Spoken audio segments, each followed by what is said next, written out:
Good morning, dear students. Today we will continue with our same chapter, the industries. Chapter number 6. In previous class, I had already explained you about the industry.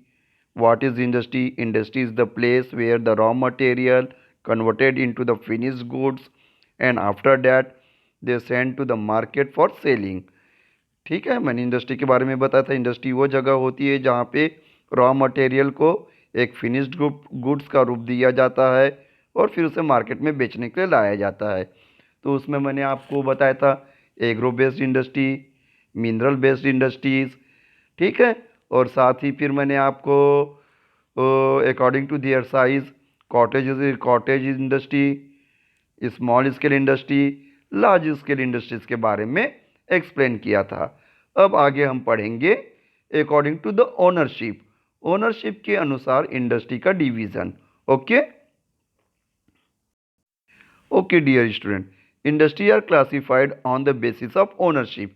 अब अगर हम ownership के अनुसार industry का division देखते हैं। First category public sector industry. Example भेल, BHEL, इसका मतलब होता है Bharat heavy electrical limited. SAIL, SAIL, steel authority of India limited. तो पब्लिक सेक्टर मतलब ये गवर्नमेंट बेस्ड रहती है। ओके, इसका होल एंड सोल ओनर हमारा गवर्नमेंट है। जैसे BSP का स्टील प्लांट ले लीजिए, ठीक है। Private sector industry, private sector में टिस्को, बजाज ऑटो लिमिटेड।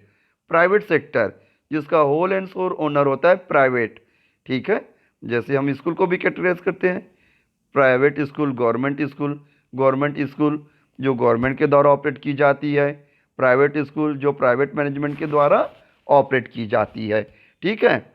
उसके बाद joint sector industries, oil India limited.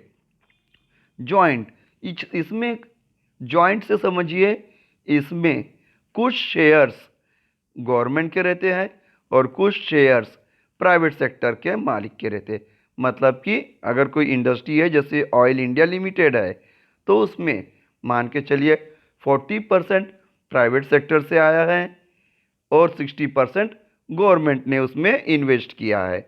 उसके बाद हम बात करते हैं cooperative sector industries. Sugar industry in Maharashtra. Cooperative जो एक छोटे संस्थान के द्वारा या ग्रुप के द्वारा चलाई जाती है या संचालित की जाती है, ऑपरेट की जाती है। जैसे शुगर मिल हो गया या राइस मिल टाइप के जो गवर्नमेंट ऑपरेट करती है। Okay, so in this way we categorise the industry according to ownership. Okay, now here the private sector industries are owned and operated by the individual or a group of the people. तो देखिए private sector industry के बारे में यहाँ बताया गया है नीचे, अगर आप पढ़ेंगे कि private sector industry are owned and operated by the individual और द ग्रुप ऑफ इंडिविजुअल्स। तो जो प्राइवेट है उसमें किसी गवर्नमेंट का पैसा नहीं लगता, उसमें उस व्यक्ति का लगेगा जो ये इंडस्ट्री ओपन कर रहा है या इस्टेब्लिश करना चाह रहा है। उसमें लॉस हो या प्रॉफिट हो, वो पूरा उस पर्सन का जो ये इंडस्ट्री इस्टेब्लिश कर रही है। Public sector industry own and operated by the government. अब देखिए पब्लिक सेक्टर जो होती है company whole and sole owner जो रहती है वो गवर्नमेंट रहती है। इसमें गवर्नमेंट का लॉस हो या प्रॉफिट हो, ये गवर्नमेंट हो का ही होता है, वो किसी के साथ शेयर नहीं करती। Such as the Hindustan aeronautics limited, उन्हीं में से एक एग्जाम्पल जैसे है Hindustan aeronautics limited. Okay okay, now let's we discuss about the factor affecting the location of industries. तो इंडस्ट्री क्या हर जगह ओपन हो जाएगी? नहीं, वो डिपेंड करती है उस प्लेस की लोकेशन के लिए, ठीक। ट्रांसपोर्टेशन अवेलेबल है कि नहीं, इलेक्ट्रिसिटी अवेलेबल है कि नहीं। जैसे अगर मैं बात करता हूँ हमारे छत्तीसगढ़ की, तो यहाँ आपको अधिकतर कौन सी इंडस्ट्री आएगी? Cement industry. क्यों? यहाँ पे लाइम स्टोन्स जो हमारे सीमेंट बनाने के लिए ज़रूरी रहता है बहुत ज़्यादा अवेलेबल है, ठीक है। क्या यहाँ पे डायमंड इंडस्ट्री सक्सेस हो पाएगी या गोल्ड इंडस्ट्री? नहीं। वाई? क्योंकि हमारे यहाँ जो छत्तीसगढ़ का जोग्राफिकल ऐसा है कि यहाँ पे डायमंड और गोल्ड उतनी मात्रा में या रॉ के रूप में अवेलेबल नहीं है जितना होना चाहिए। तब हम इसके बारे में डिस्कस करते हैं।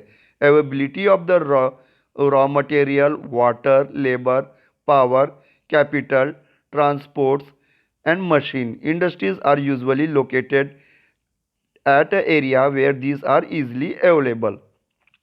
तो अगर हम इसके बारे में डिस्कस करते हैं तो हम क्या देखते हैं कि जो इंडस्ट्रीज़ है या जो इंडस्ट्री ओपन या इस्टेब्लिश करने वाला पर्सन है वो ऐसे एरिया को या ऐसे स्टेट्स को या ऐसी जगह को चूज़ करता है जहाँ पे उसे गवर्नमेंट के द्वारा, वहाँ की सरकार के द्वारा ये सब फैसिलिटी कम दरों पे मिले। वाटर है, ट्रांसपोर्ट्स है, इलेक्ट्रिसिटी है, मैन पावर है, साथ ही वेल स्किल्ड लेबर भी। ठीक है। Available government provide incentives like subsidy, power, lower transport cost so that the industry may be located in a backward area। तो अगर आप देखेंगे कि जो इंडस्ट्री गवर्नमेंट जो है इंडस्ट्री इस्टेब्लिश करने वाले को लो रेट में बिजली देती है, ट्रांसपोर्ट अवेलेबल कराता है, ज़मीन देती है कम रेट पे। क्यों? क्योंकि वहाँ के लोगों को जो कंपनी इस्टेब्लिश होगी वो जॉब प्रोवाइड करेगी।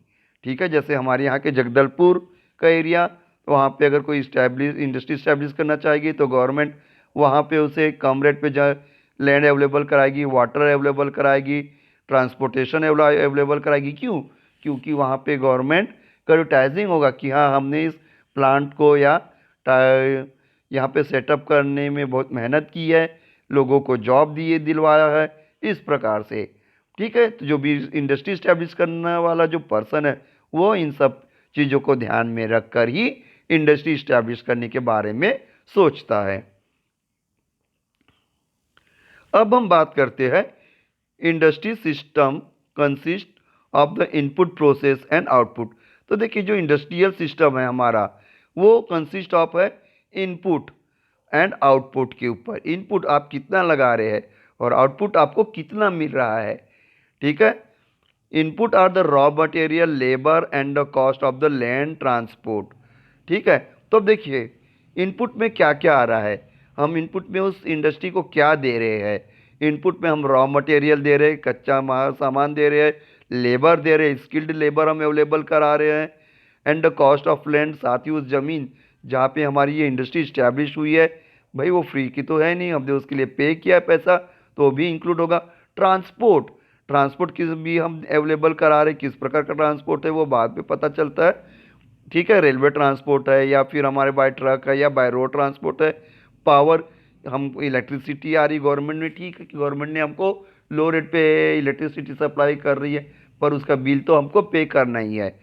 The process include the wide range of the activities that convert the raw material into the finish product. इस प्रकार हम देखते हैं कि जो हमारी एक इंडस्ट्री है उसमें कितने सारे संसाधन या न्यू टेक्नोलॉजीज या स्किल्ड लेबर या रॉ मटेरियल लग रहे हैं और यही रॉ मटेरियल जो इस फैक्ट्रियों में जाकर एक फिनिश्ड गुड्स के रूप में तैयार होकर मार्केट में आता है। Output are the end product and the income earn from it. अब देखिए इनपुट तो मैंने बताया, अब आउटपुट क्या हुआ। आउटपुट जो है हमने जो raw material, skilled labour, machines, electricity, power ये सब जो लगाया वो इनपुट है। आउटपुट जो होता है जब कोई प्रोडक्ट उस फैक्ट्री में या इंडस्ट्री में बन के तैयार होता है, मार्केट में सेल होता है और उससे जो हमको इनकम या पैसे प्राप्त होती है या कैपिटल प्राप्त होता है उसे हम आउटपुट कहते हैं। अब हम बात करते हैं इंडस्ट्रियल रीजन की। Industrial regions emerges when the number of industrial located close to each other. ठीक है।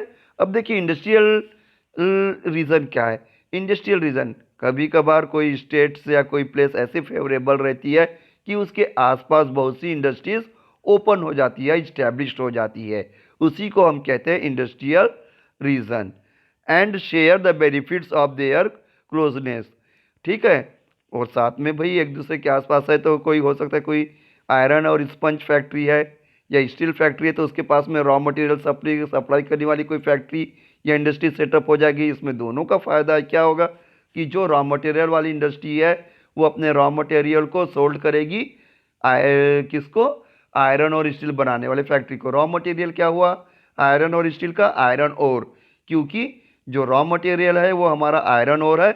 आयरन ओर वाला जो रॉ मटेरियल वाली जो इंडस्ट्री है वो क्या करती है, जो आयरन और स्टील बनाने वाले फैक्ट्री को आयरन और सप्लाई करके प्रॉफिट कमाती है। फिर वही जो स्टील इंडस्ट्री है उस आयरन और से स्टील या फिर आयरन बना के मार्केट में सेल करके प्रॉफिट कमाती है। तो इस प्रकार हम क्या देखते हैं, दोनों एक दूसरे पे डिपेंडेंट है। एग्जाम्पल है eastern north America, western and central European. अब हम बात करते हैं industrial region in India, Mumbai cluster, Bangalore, Tamil Nadu. तो देखिए हमारे इंडिया में भी है, कई सारी इंडस्ट्रीज है। स्टील इंडस्ट्री है, आयरन इंडस्ट्री है, सॉफ्टवेयर इंडस्ट्री है जिसे हम इंफॉर्मेशन टेक्नोलॉजी कहते हैं। ठीक है। तो पर्टिकुलर हर इंडस्ट्री हर एक प्लेस के लिए सूटेबल है, वो जरूरी नहीं है। एक पर्टिकुलर प्लेस पे एक पर्टिकुलर टाइप की इंडस्ट्री ही डेवलप कर सकती है। जैसे मैंने आपको छत्तीसगढ़ का एग्जांपल दिया, यहाँ आयरन ओर या जिप्सन या फिर जो लाइमस्टोन है सीमेंट के लिए ज़रूरी है, बहुत मात्रा में अवेलेबल है, लार्ज क्वांटिटी में अवेलेबल है। That's why you can see the number of cement industry in our Raipur district. बाकी और कोई इंडस्ट्री, गोल्ड इंडस्ट्री या फिर आपको सिल्वर इंडस्ट्री उतना नहीं मिलेगी, या डायमंड इंडस्ट्री। क्यों? क्योंकि इस प्रकार के रॉ मटेरियल हमारे छत्तीसगढ़ में अवेलेबल नहीं है। तो हम देखते हैं इंडस्ट्रियल रीजन इन इंडिया। तो इंडिया में इंडस्ट्रियल रीजन कहाँ का है? Mumbai, Pune cluster, Bangalore Tamil Nadu region, Hooghly region, Ahmedabad, Baroda region, Chota Nagpur industrial belt, Visakhapatnam और Guntur belt. Okay, so these are the area or the region where the industries are located in our India. अब distribution of the major industries के बारे में हम बात करते हैं। Okay, world major industries, iron and steel industry, the textile industry and the information technology industry. तो देखिए, तो किस प्रकार की इंडस्ट्रीज होती है? आयरन इंडस्ट्री हो गई, steel and industry, iron industry, steel industry, textile industry जो क्लॉथ से रिलेटेड होती है, इंफॉर्मेशन टेक्नोलॉजी जो हमारे कंप्यूटर मोबाइल से रिलेटेड है। ठीक है। Country in which the iron and steel industry is located are Germany, USA, China. तो देखिए जहाँ पे हमारी आयरन और स्टील इंडस्ट्री लोकेटेड है, हम कुछ एग्जाम्पल लेते, वो है Germany, USA, China, Japan. Textile industries के बारे में बात करते जो गारमेंट्स बनाती है, तो वो आती है आपका India, Hong Kong, south Korea, Japan. Okay, अब हम बात करते हैं इंफॉर्मेशन टेक्नोलॉजी इंडस्ट्री। तो हमारा एरिया लोकेट होता है गुड़गांव, पुणे, आपकी सिलिकॉन वैली अमेरिका की। So this are the some example where this industries are established according to their area. So in this way we have completed our this chapter. Thank you.